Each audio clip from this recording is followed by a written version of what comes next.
Joining us in the office today on the Sports Cubicle, we have Brandon Frazier and Alexa Knierim. Brandon, Alexa, thank you for joining us today. Thanks for having us. Yeah, super excited to be here. So, Alexa, this is actually your second time going back to the Olympics. And Brandon, this is your first, if I am correctly. So for both of you, Alexa, what's it like returning? And Brandon, what is it like just, getting there for the first time? It's a huge honor just to be a part of the Olympic team your first time. So the second time is just even more fantastic.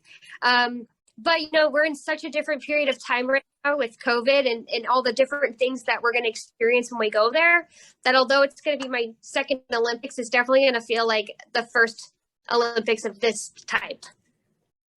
Yeah, I, kind of like adding to what Alexa just said, don't really know exactly what to expect. Just been training like how we would for any other competition. Definitely a little bit more information to gather with all the protocols and everything. Personally, just very beyond excited to have the opportunity to go to the games. At the end of the day, COVID, not COVID, it's the Olympic Winter Games. So the Olympics. Yep. And that's cool. Like, that's it, right? Like, it's this, you guys are going to the Olympics, all the work that goes behind the scenes, all the things on the national scene, the regional scene to get to this moment.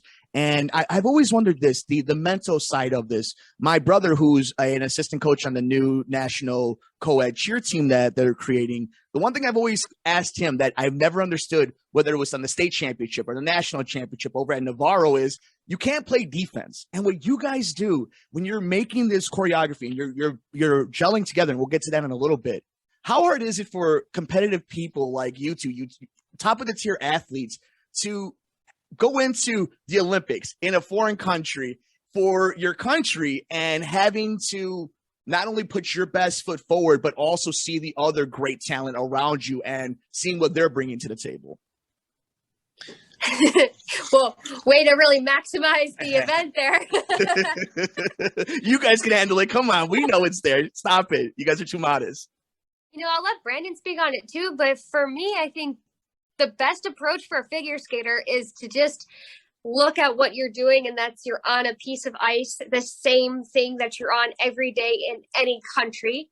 You just got to go there and do what you do at home, and it's just a different location. And that should be your primary focus, tune everything out, because everybody's great. There's always going to be somebody better. If you're focusing on that, you're not focusing on your job. So that's how we kind of approach it. Yeah, like Alexa said, we're trained to do exactly that. When we go out there, the music starts and we're actually competing. You're in your own bubble that you've created mentally and physically that you've trained. It's just you out there on the ice doing what you do every day. I think to add to like the whole hype of it, of course, you're going up against the best teams in the world. It's on the biggest competition stage of the world. When you think about it like that, I don't think, for me personally, I've never been to a games, but I don't pull back on those. It gives me a kind of energy and attack. I mean, I think any high level athlete would agree with me. You kind of use it as fuel, and yeah, you're excited. You want that challenge. You want to go up against the best in the world.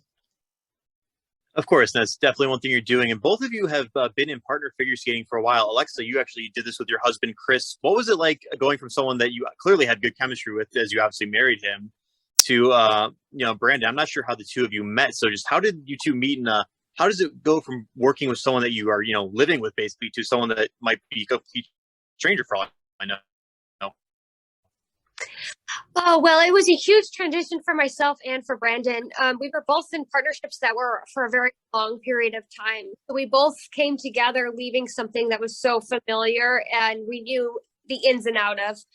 So I think it was good to start together on the same foot, because we both were kind of at the same place in our lives, leaving a partnership that we were so invested in.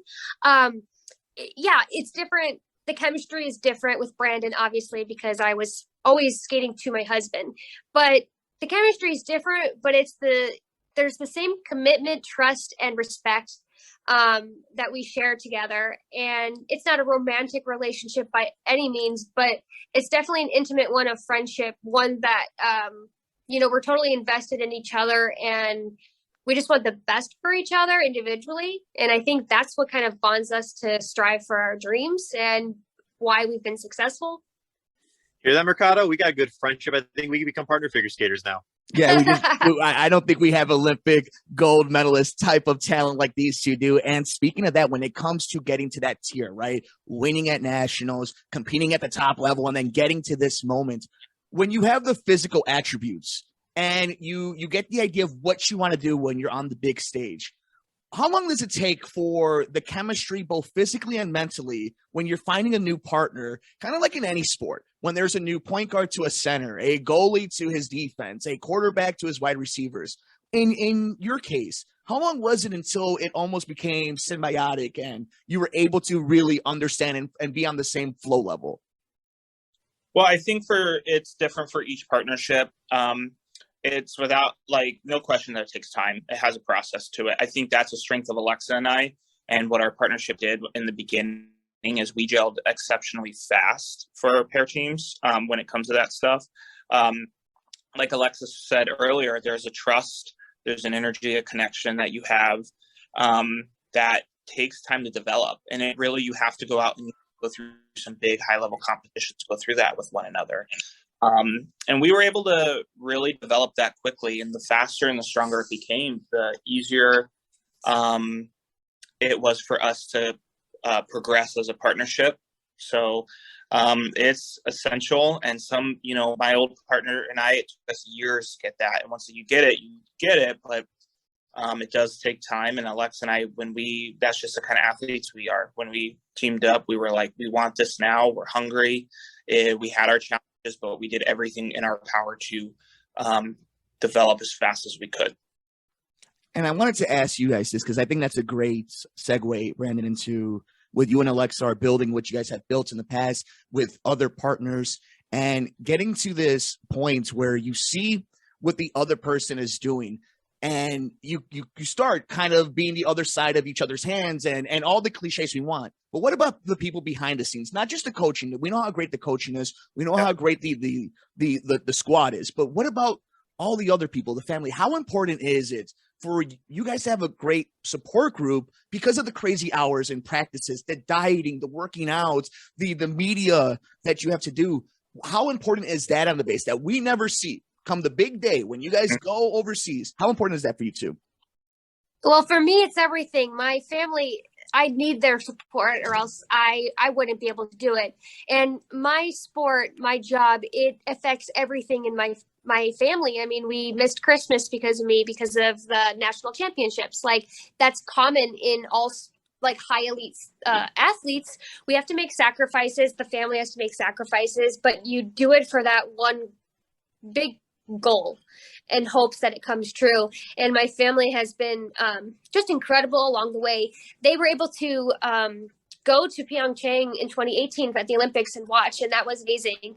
And obviously with COVID protocols, we have no family or friends allowed to attend, but there's going to be viewing parties in different cities of the United States that people are holding for families and friends to go to celebrate and just feel like they're a part of our journey to the last moment when we take the ice. There's no way I would have taken on this journey with Brandon if my family didn't have my back and my husband didn't give me the support that he did.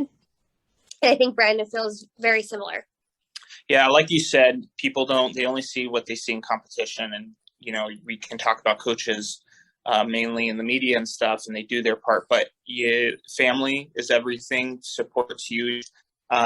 For me personally, the friends that I have in my circle, they mean the world to me just as much as my family does. Other skaters, other people outside the skating world, you need that balance. You need to be able to, take a step away, or you go through a tough competition or tough time in your life where things just get hard. Like everyone has from time and again, and they're just there to put things in perspective and give you, just so much balance. And that's how you can kind of because we're all humans, right? We're all naturally born the same. And it allows us to do that process, be able to come in every day and put our best foot forward.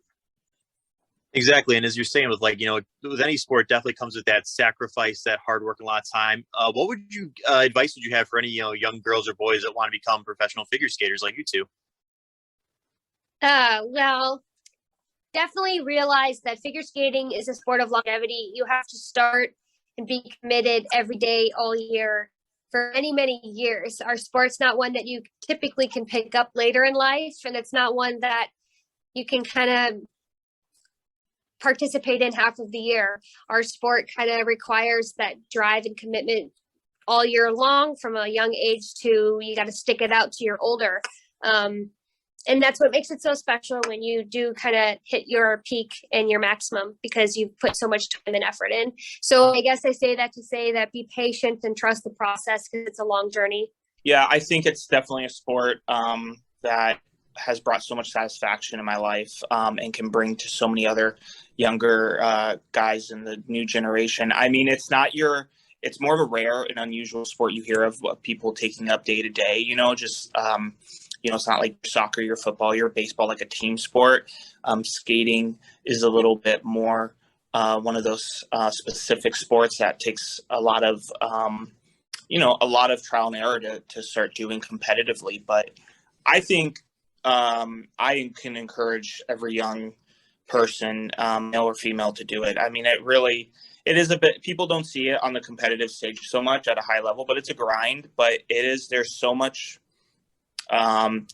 excitement to it that I don't think people understand, that makes me want to share it with other people. When I remember when I was like 10 years old and I took onto the ice, it was like the best feeling in the world. And I was just so lucky to be able to have like a great support system to push me and keep going on that road, I love it. I love that you two both have a passion for it. You guys respect the hard work because you put in the hard work, and you're great ambassadors, both nationally. It's amazing stuff. Dev, our amazing guest, you got anything final for them? They've been awesome with their time here on the Sports Cubicle.